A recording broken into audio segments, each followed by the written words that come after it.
درود دوستان عزیز، اینجا دره رومیت است و این حال ما قرار داریم در لب دریای کوفرنیهان. همین دریای کوفرنیهان است و دوستان عزیز میخوایم یک سفر داشته باشیم، یک سفر خاطرمان باشد و با همراهی گروه از شریک درسان آمده ایم و میخوایم لحظه های جالبی همین سفر خودمان رو که در دره رومیت برگزار می شود انعکاس نماییم و همزمان همون گوشه های جالبی این سفر ویدیو تهیه نموده باشیم و پیشنهاد شما کنیم.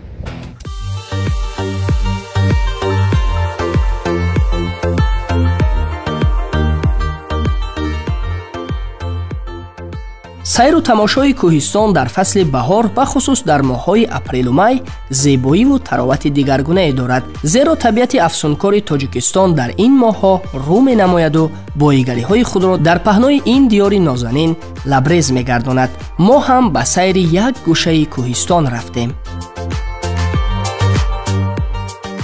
با گروه از دوستان در سیر بهاری مهمان کوهستان شدن را نیت کردیم و ناوابسته از ناجوری‌های هوای بهار به جانب دره خوش‌هوای رومیت روان شدیم. نیت از این سفر آشنایی با فرهنگ و شیوه زیست مردمان که بود، با خودسیرهای محلی جانب دره رومیت راه گرفتیم. با رومیت گفتن یک دهه و یا یک دره محدود در نظر نیست، بلکه دره‌های زیاد با دهه‌ها و مردمان خیلی عجیب و نجیب به اندیشه کس می‌آیند. ما به جانب دهه صیاد رومیت سفر می‌کردیم. از مرکز شهر وحدت با تاکسی‌های رومیت که قد دریای کوفرنیهان تا موضع اوبیلوی می‌رسد رفتیم. از تاکسی در نزد پل موضع مشهور به اوبیلوی شوشوی کنار رود کوفرنیهان خاطره انسان را از ناجوری‌های زندگی تازه می‌کرد. واقعاً بزرگان می‌گویند مشکلی و ناجوری اگر در زندگی رو نمود، حتماً رازشنو و رازنگهدار دریاست که باید کنارش رفت و درد دل کرد.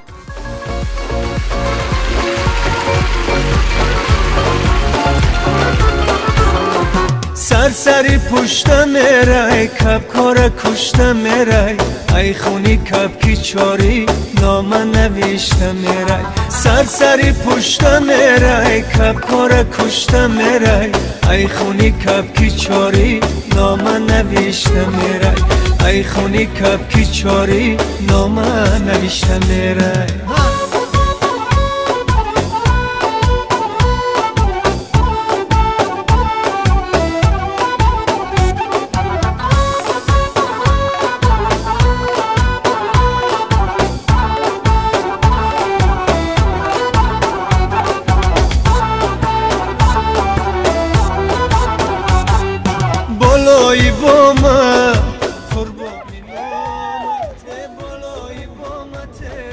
قربانی نامت با بقراری میشم غلامت با بقراری میشم غلامت.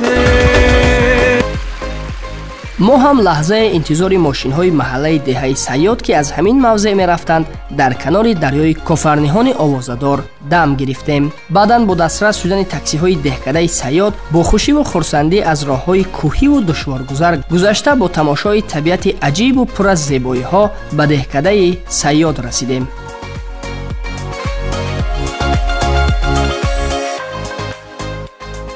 دهکده صیاد تابع جماعت رومیت شهر وحدت بوده، دارای 58 خواجگی، بنگاه طبی، مؤسسه تحصیلات میانه عمومی رقم 52 شهر وحدت، نیروگاه آبی برقی خرد صیاد، مسجد محلی و همزمان چند موضع اعتقادی و تماشایی است و کوههای زیاد و دارای نعمت‌های طبیعی را فراگیر است.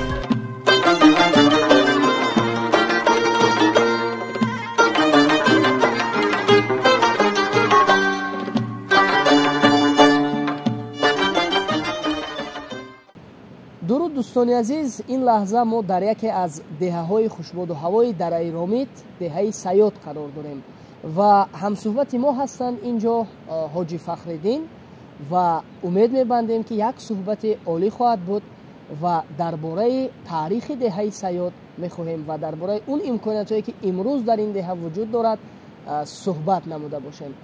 در این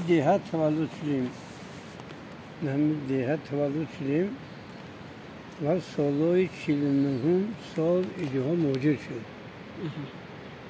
مردم به هر دیه و رایان ها قشلاق سفر کردن، زندگی کردن. اینجا مکانهای با همون خوب و خیس و هوایار شد و در نتیجه من همین زیاد شدنی مردم در تبا دیگر جامعه و مردم مایسته با وطنهای خود را آمدن و آباد کردن با شیشتنون زندگی خودشون بردیم. حاجی با اکنون بیاید کمتر درباره تاریخ دهه سیاد گپ میزنیم. این دهه کی پیدا شد؟ مردمانش از کجا؟ ما کودک بودیم، کلانا نقل میکردن، بسیار کلانا نقل میکردن که دهه سیاد اصلا از سیاد کولوب اومدگه. سیاد کولوب. اگه ایجاد یک چیزای نامعلومه که دوره نعمت الله گفتنی پادشاه در کولوب پادشاه بوده. همه تیمورلنگ پسر شوی میکنن برای کولوب زده گرفتن 40 روز حرکت میکنن نمیتونن، رخنه کردن نمیتونن. همین رفته به هندوستان همین که آدم جمع کرده آورده با افغانستان گذاشته. همین کولوب امارات ها رو به زمین حوال میکنن، مردمش به هر جا میگریزن میرن. یک قسمش من رو همی طرفای بروا این برده هفت چشم رنگی نو میگن، این برده طرفای نصر رو بارات نازی موجود شدگن. همینا اینجا نامی همین سیاد سیاد کولوب هم کلانا ما گفتن که ما آدم شنیدیم که سیاد اینجا سیاد کولوب هم دیگه بود کردیگه. اینجا یک مزاره خوزیسا که بناگردان میگن با می کلانا همین آخری که تاوتش به هوا آمدگه نامعلوم که این روایت آمدگه همینجا خوب شست همینجا در همینجا که همین هم از دیهی کولوب آمده همینجا خوب شده. یه سال آنها رو نصر 49 ما مایده بودیم بخاطر ما همین موجود شد اینجا رو همه کلید کردن.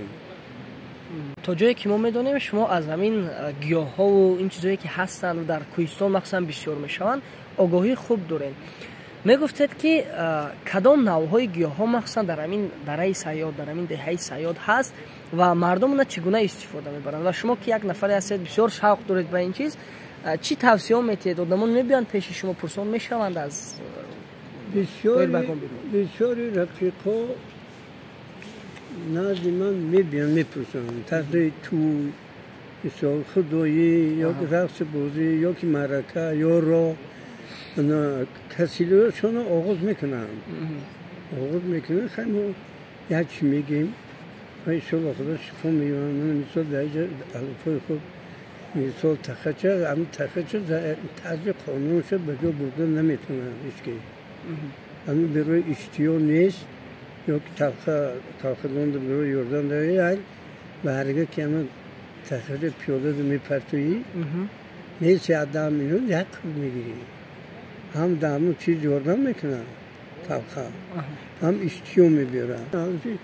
بهترین خوب با چیزای نیاز بود برای کسی کم ما دادیم فایدهش دیدیم. کسی کم داره داروی تازه‌ای استعمالی کم خیلی داروهای کم خیلی گفته نیست. میدی انا فایدهش کلونه با درجه هورمون نداره برای کودکان شخصا برای دیگر میشن کلونه دارن هورمون داره. همین دو طبیب در زیر کپر که اون داره ویلو همین دو آدم که ما رو خوردیم انا هر دوشم کتاب نویسن محمد شد بر فوتیر فراموش شد اینه علاف چینده فرانده چون که شوندمی ویلو ما به چیز نیم هم صحبت که اونجا شتوت بود خوردیم بیا ایکو فروندن. بعد ما پرسیم و گفتیم که شتوت خوری آمدیم که برای دیل ما فایده کنه بایا خان دیدن با ایسون کسون برآوردن درستگی دادمونه گفتیم که همین دارو بنا میمی ازمه برای درد یه ریسینگ 300 پوله.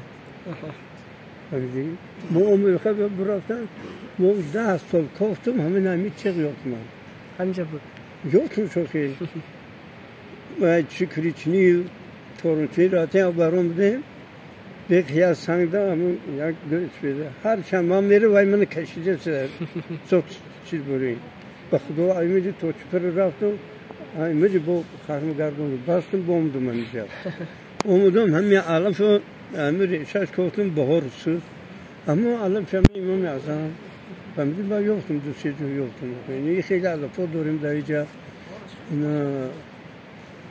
زلاتای کاری میگن رشید چیلویی اخیری میگه کوی نو میگن هستای همین هستای یکی اینجا علفای داروگی بسیار با من هزارستان در سیجده بسیار داروگی بسیار خیلی میبگی باشه هست همین ها رو بسیار شناور میکنن انا همین دوستان دو اینجا علفای با خصوص داره من چکریه هیچ که نمیدونم انا چکریه رئیسش با خوچی تیرک میجوشونی چکری رئیسش میجوشونی بابا گرما گوش میکردی با خوچوی تیرک میجوشونی آدمایی که کسیل خنده میچهی فایده داره آدمای کسیل سیله با روغنی گفتن میجوشونی میچهی فایده داره بشه چکری رایی کدام مزار هست گفته نه اینجا چی نام داشت؟ اینجا یک خولی ساخی با گردان های مرقب گریتیگن ارچی کلان های همینجا ده اما کلان های بول نمیدونم در کلان ها شیندام دیگه میخیلی که همین تابوتش خودش آمدی ای کلا بامدگی همیش خوکش دیگه همینجا هیچ شده مرقب داره همین کلا با بغیر این مزار چی جایی است که اگر یک توریست بیاد چه از خارج کشور چه از داخل کشور برای جالب میشه مثلا شاید اون مزار هست شاید اون مسجدی تاریخی است یا شاید اون جای دیگری هست اون سنگی هست که روایتی هست درباره یا شاید اون درختی هست چی چیزای جالب هست اینجا خوبترش کن فهمو باید مردم دو آبادی تریتوری همین که همین فوج ساقی بلوگردان که تابوت شب جمعه گل کردگی همینه بعد قلی کافر میگن اینجا برو پریم مزار ده برو قلی کافر میگن این بود ما ترس سراغ هم نکردیم یا یقیدی کارم نه که قلی کافر هست مردم زمان به همین گونه جایها اعتقاد داشتند اما امروز اکثر آنها همگی یک فرهنگ میفولوژی و یا فولکلور هستند و خلاص دهه سیاد هم مثل دهه‌های دیگر از مرکز تاجیکستان عزیز و حتی مرکز شهر یعنی وحدت 10 کیلومتر دورتر قرار دارد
سیاد شرم کن من جانیم جانم را خرابانم بکن اما مسوزان آشیانم را